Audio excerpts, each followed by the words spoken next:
Hey everyone, Once Bitten here. I wanted to start a series of videos where I talk about different aspects of Warhammer as a hobby. And like my other playlists, I'm not really in a hurry to fill them out as quickly as I can. I really choose different kind of videos to make based on, well, whatever I feel like doing, quite honestly. Uh, but here's one part of the hobby that I've actually had a lot of fun with over the last year, and that is making customized gaming tokens. So I'd like to show you some things that I've done, and then at the end, get some feedback from you and give you an opportunity to show me what you've done so that I could highlight it in a follow-up video to this. So this is a quick snapshot of tokens I made for my Beastman army, and for my Beastman army, and then for the lore of beasts, and I'll look at them in more detail. But the reason I do it, one is I saw other players doing something like this, and I really appreciated the aesthetic value that it brought to the game. It's kind of like the difference between playing a painted army and an unpainted army. When somebody has customized tokens, I think it just really adds a lot to the aesthetics of the game. Two, you know, I actually don't like using dice as wound markers because inevitably they get knocked over, and so you have to remember, where was there one or two wounds on that model, or somebody picks it up because they're picking up their dice or whatever. And having dice on the board again doesn't really help for the overall aesthetics. And three, having some kind of token really helps to remind when certain effects, certain augments or hexes or whatever is taking place. I mean, how many times in my games have you heard me say that yeah, we forgot that this spell was in effect or whatever? So one of the reasons I started doing this was because I like playing with Minotaurs, and Minotaurs have a special rule that every time they win combat, they gain an extra frenzy, and so it's important to keep track of how many frenzies do they have.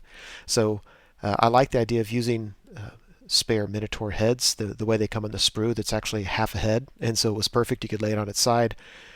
Um, the way I ended up doing it was I put it on a penny using green stuff. And one reason I used green stuff is because I had some old stuff laying around. I wasn't going to use it for anything I cared about, and so I used the rest of it making these markers. But it did a good job of adhering the head to the penny, and when it's on a coin, it just really has a lot of heft, which just makes it just more satisfying to use. Um, so I didn't put quite as much attention into painting these as I do my models. I mean, I'm looking at the teeth. I could have put a wash on there, but I think overall it still looks kind of cool when you see that on the table. And so a lot of times in my games, you'll see me saying, the Doomwell has 5 frenzy markers, and you'll see just a handful of these things thrown out there. So I ended up I made what I thought was just an obnoxious amount of them because you never know if I had a unit of Minotaurs and a character. And now I actually probably need to make more, especially if I use a Minotaur army with a couple units of Minotaurs and 2 or 3 Minotaur characters. My frenzy markers are going to run out very, very quickly. Another thing I did for my Beastmen is I wanted to make wound markers. So I just took shields. These are probably gore shields. They could have been ungore. I just really don't know. I think they're gore shields. And when I cut off the back of them to try to make them flat, I realized that I'm just not good at that. So they were never really flat. And so I did the same thing that I just did with the frenzy markers. I used some green stuff and put these on a dime. So it made them a lot thicker, makes them a lot heavier, and just kind of more satisfying. Another thing I liked here too is, I like that it's a skeleton. Not all the shields have skeletons on there, so I like that to represent wounds. But I like too that there's different ones. So if I have 2 models, 2 characters in the same unit, I can differentiate which wound markers are for which. So I'm thinking of other ideas I can use for a third type of wound marker because sometimes I have a few different things going on. So right now I'm using these for all my armies, but in the future I'd really like to use these only for Beastmen and have army-specific wound markers. Yeah, there's a picture of the back. Put them on a dime. And then this is a different kind of shield for the gores. My initial thought was to use this as a wound marker, and I may do that. But another thing I like to use this for is the Bestigors have a special rule that every time they take a banner, they get basically +1 combat res in all future combats. I think it's called the despoiler rule. So because this kind of has a banner on it, I like the idea of using this to keep track of best to gore extra combat res. So then I wanted to make wound markers for the lore of beasts because there's certain augments or hexes that can go out there and I need to remember them. So this is for the spell that gives a +3 toughness buff to a character, or potentially to all characters within 12 inches. So I just took a Minotaur shield, painted it real quickly. I mean, again, there's straps holding this skeleton to the shield, and I didn't paint the straps. I'm just noticing that now. So obviously I wasn't painting this with the level of care and attention I usually do my models, but I might go back and finish that. I just had an extra base laying around. I threw some flock on it, glued this on there. It really didn't take much time, but whenever I get that hex off, I put this down by the character, or if I get the 12-inch range of it, I put it centrally, and it reminds me that that hex is in play, or that buff is in play. Similarly, I use this for the Savage Beast of Horus.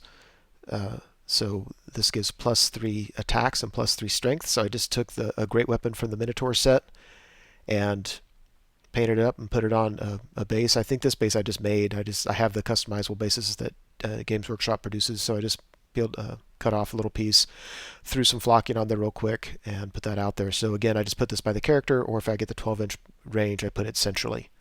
But I think it looks nice. I created this one for the Curse of Anrahir, or however you pronounce that. This means your enemies have to take a dangerous terrain test, or I'm sorry, they have to treat all terrain as a difficult terrain, and they're -1 to hit. So I throw this out on the board, and that came from potential use on a standard, I think from the gore, maybe from something else. And then for Weiss's Wild Form, I took some Minotaur arms and threw them on again some more. I just cut out some more base sizes, threw them on there, and these are nice. And it was nice making 3 of them because that being a signature spell, it can stack if you have multiple spellcasters. So that was kind of nice. So what I did is I actually just took some Altoid cases and used whatever spray paint I had lying around at the time and spray painted them. And then the one on the right is my Beastman army. The one on the left is for the lore of beasts. I keep them both in my bag and pull them out whenever necessary.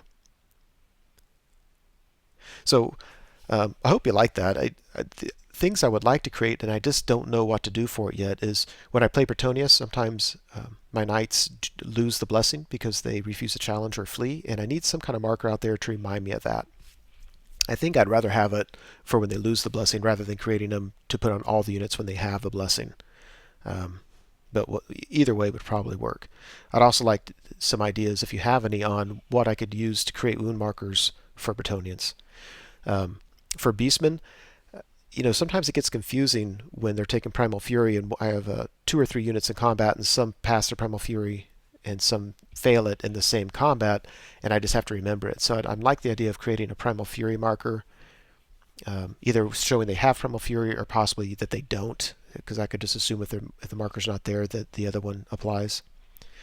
I need ideas for boon markers for Empire.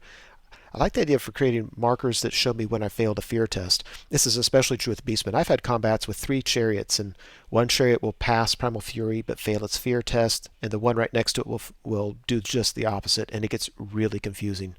So I'm thinking some kind of wound marker, some kind of marker to show when the units fail their fear test.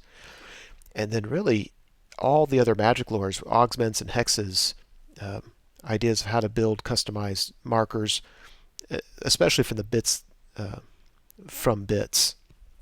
So especially right now for my Empire army, I'm using Lore of Heavens a lot. Sometimes I use Lore of Metal, and it'd be nice to come up with markers for them. So if you have ideas, please let me know. And then if you have created your own or done something similar to this, I would love to post a follow-up video where I show pictures of what other people have done. So if you have, just message me and let me know what you got. Let me know what you have, and we'll figure out a way for you to email me a digital picture of it. And then after a while, I'll put up a follow-up video so everybody can see what other people have done as well. So that's it. I hope you enjoyed this idea, and please participate with me on it.